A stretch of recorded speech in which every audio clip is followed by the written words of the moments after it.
안녕하세요. 한창원 변호사입니다. 다들 연말 잘 보내고 계십니까? 오늘 말씀드릴 주제는 부정행위 알고 6개월이 지나면 이혼 못하는가입니다. 그런데 이제 오늘 주제를 말씀드리기 전에 제가 최근에 상담을 일주일 통째로 쉰다거나 중간중간에 상담을 안 받는 날을 자주 끼워 넣고 있습니다. 너무 이제 상담이 몰리지 않기 위해서 조금 조절하고 있다는 점 양해를 부탁드리고요. 어쨌든 제가 직접적으로 대부분 업무를 수행하기 때문에 제가 한 달에 할 수 있는 신건을 받을 수 있는 양이 정해져 있거든요. 그래서 기회가 돼가지고 상담 연결이 잘 돼서 저랑 상담하신 분들은 제가 선임 계약을 체결해 드리고 하는데 간혹 그렇게 서로 시기가 안 맞아가지고 제가 상담을 안 받는 날에 이렇게 문의를 주시면 부득이하게 제가 상담을 해드릴 수가 없다는 점은 조금 양해를 부탁드립니다. 저는 그렇거든요. 제가 변호사 하면서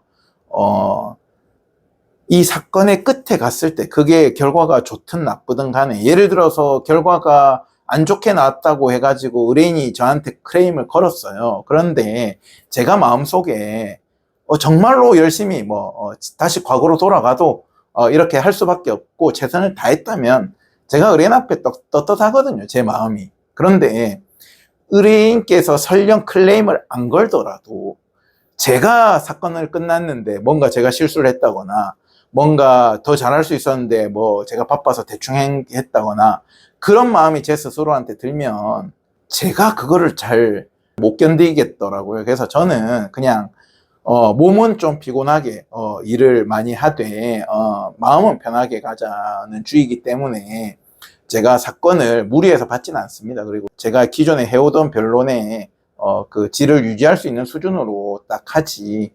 그래서 이제 중간에 이렇게 상담이 끊기는데요. 받는 날짜가 끊기는데 그거 가지고 이제 댓글 좀 남기시고 하시는 분들이 계시더라고요. 심정은 이해가 가는데 저도 몸이 한계인지라 그런 건 다 모든 상담이나 저한테 선임을 원하시더라도 제가 100% 다 해드릴 수는 없다는 점 조금 양해를 부탁드립니다.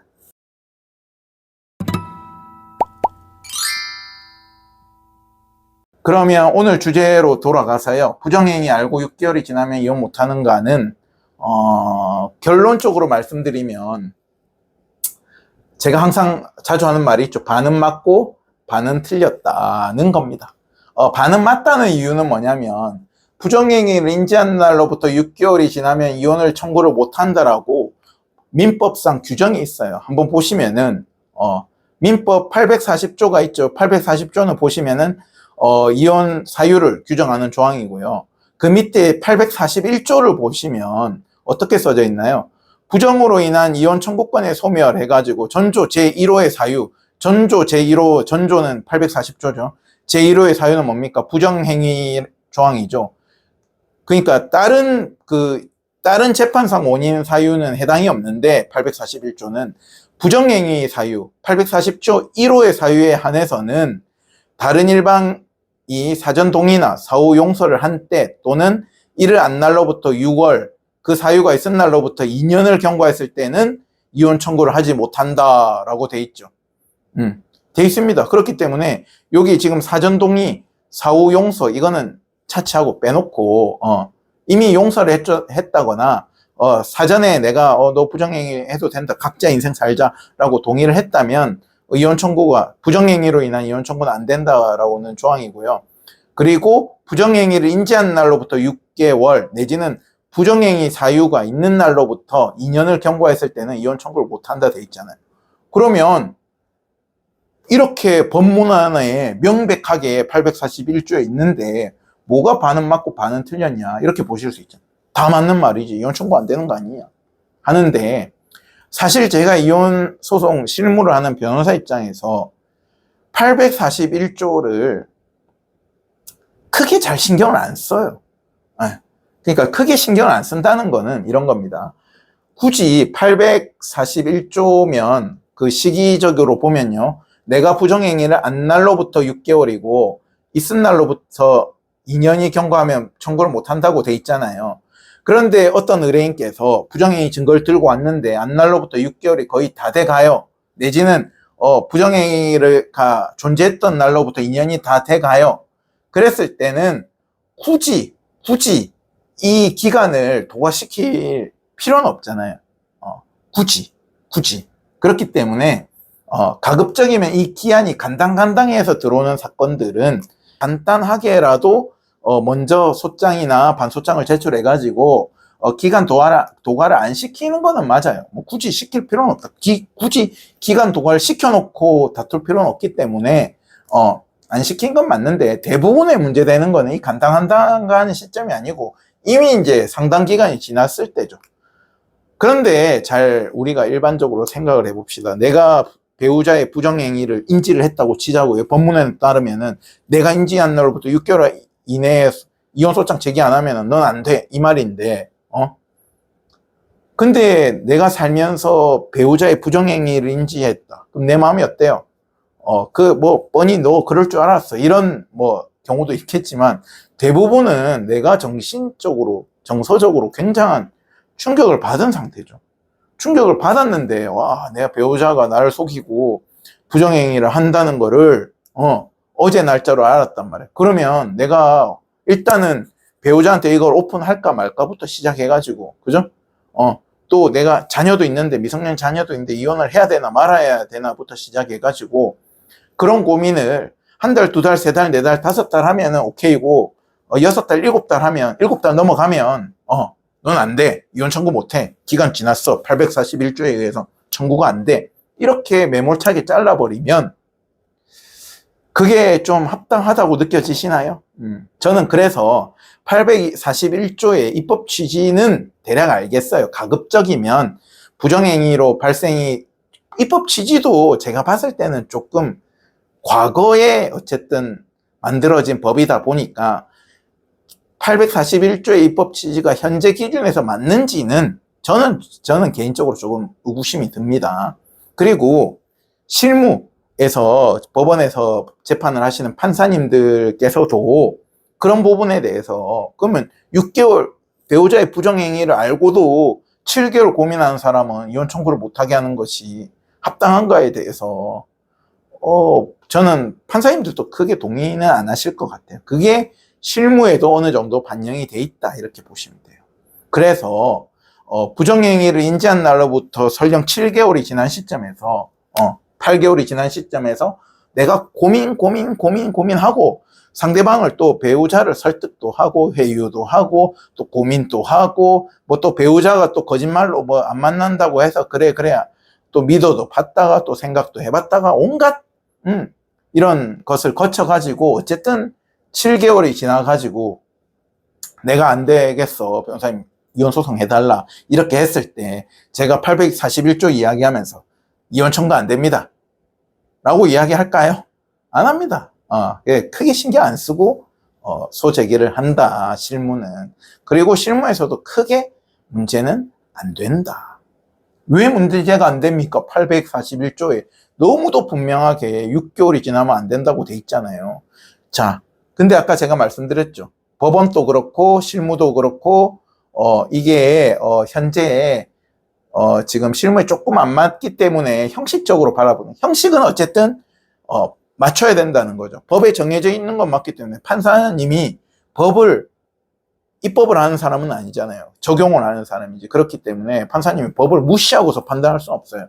그런데 자, 841조 조항 다시 보시면은 전조 제1호의 사유는 6개월이 지나면 안 된다고 했지, 전조 840조의 다른 사유들, 3호 배우자로부터의 부당한 대우, 6호 혼인계계를 계속하기 어려운 중대한 사유는 이런 그 시간 제한이 있어요, 없어요? 없습니다. 없죠. 예를 들어서 배우자가 나한테 뺨을 한 대 빡 때렸어. 이것을 내가 7개월 동안 한 대 맞고 이혼을 할까 말까 7개월 고민했는데, 신중하게 7개월째 되던 시점에서 도저히 내 못 참겠다, 너 7개월 전에 내 뺨 때렸지, 너랑 이혼이야, 이렇게 하면 법에 아무것도 걸리는 게 없는데, 그거보다 뺨 한 대보다 사실은 더 충격이 큰 부정행위는 7개월이 지났으니까 이혼 청구가 안 된다, 이렇게 너무 형식적으로 적용해서 해석을 해버리면 그게 합당하다고 볼 수는 없죠. 그렇기 때문에 예를 들어서 그래요. 제가 실무에서 한 예를 보면 841조를 거의 고려를 안 하고 쓰거든요. 거의 잘 고려를 안 해요. 별로 조금 형식적이다 이런 관점에서 진행하기 때문에. 그래서 어떤 경우에는 어떻게 하냐면 상대방이 부정행위를 했다. 자, 부정행위를 했으면 보통 부정행위를 했다거나 부당행위를 하면 840조에 무조건 저는 이렇게 써요. 840조에 부당행위를 하면 몇 호예요? 3호죠. 3호 플러스 6호 기타 혼인관계를 계속하기 어려운 중대한 사유죠. 그러니까 무조건 여기에 해당하는 그 부당행위든 뭐든 조항이 있으면 3호랑 6호는 거의 무조건 같이 붙이는 거예요. 6호는 기타 혼인관계를 계속하기 어려운 사유이기 때문에. 그래서 예를 들어서 841조 1조인데 840조 부정행위를 내가 알았는데 7개월 지난 시점에서 소제기를 했어요. 그러면은 1호 부정행위를 쓰고 보통 6호 이렇게 쓴단 말이에요. 이렇게 쓰면 어떤 판사님 뭘 하냐면 너 841조 때문에 이혼 청구 안 돼, 기각이야. 이렇게 하는 게 아니고 841조가 있잖아. 왜 1호를 주장하니? 1호로 주장하지 말고 지우고 3호로 바꿔라. 부당행위. 부정행위도 어찌 보면 크게 보면 부당한 배우자에 대한 부당한 행위 내지는 6호 기타 혼인관계를 지속할 수 없는 중대한 사유에 해당이 되잖아요. 그렇기 때문에 1호로 거론하지 말고 그거는 너무 형식적으로 841조랑 부딪히니까 좀 3호로 수정해라. 3호, 6호 이런 식으로 주장해. 이렇게 보정시킨단 말이에요. 아시겠어요? 그러니까 841조에 의해서 기각이다. 청구 안 된다. 각하다. 이게 아니고 거의 돌린다. 그리고 그러면 보통 또 배우자의 그런 규칙들이 증거가 있든 없든 간에 딱 부정행위 하나만 있는 경우가 오히려 드물거든요. 다른 기타 사유가 있잖아요. 또 그 부정행위로 인해서 뭐 이미 별거 기간이면 이미 파탄됐다고 파탄주의로 볼 수도 있고. 아시겠어요? 그러면 부정행위로 있다가 뭐 7개월 별거 해가지고 결국에는 파탄으로 왔어요. 인지하고 파탄 관계가 됐어. 그러면 판사님 입장에서는 6호 기타 혼인관계를 지속할 수 없는 중대한 사유가 있고 위자료도 그래서 물어내라. 1호로는 적용을 내가 못하겠지만 다른 3호, 6호 다 거론해가지고 넌 귀책 배우자가 맞다. 위자료 줘라. 대부분 판단한단 말이에요. 손해배상. 지금 부정행위라는 건 뭐예요? 불법행위죠. 불법행위에도 소멸시효는 있어요. 불법행위의 소멸시효는 안 날로부터 3년, 있은 날로부터 10년이거든요. 그러면 이 경우에도 그러면 부정행위를 알고 나서 제가 그런 사례가 실제로 있었어요. 부정행위를 알고 나서 심지어 6개월도 아니고 2년도 아니고 3년 또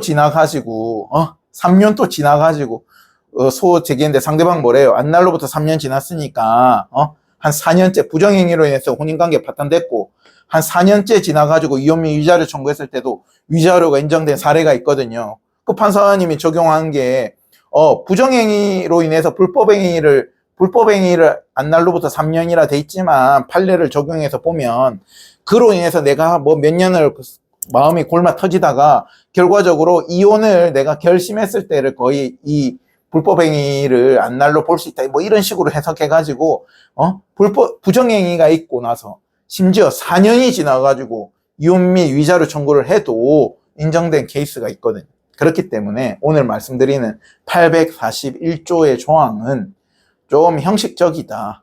이거에 기대해가지고 우리가 이제 부정행위는 한쪽이에요. 그러면 상대방 청구가 당연히 기각 나겠지. 기대하는 것도 의미가 없고, 이것 때문에 내가 너무, 뭐, 이혼 청구를 이제 못하는 거 아니냐, 뭐, 끝난 거 아니냐, 이렇게 생각하실 필요도 없다는 겁니다. 그래서 어느 정도 이렇게 형식 사항을 맞춰서 좀 영리하게 소송을 하면 실무에서는 별 문제가 안 된다는 말씀을 드립니다. 오늘은 여기까지입니다. 감사합니다.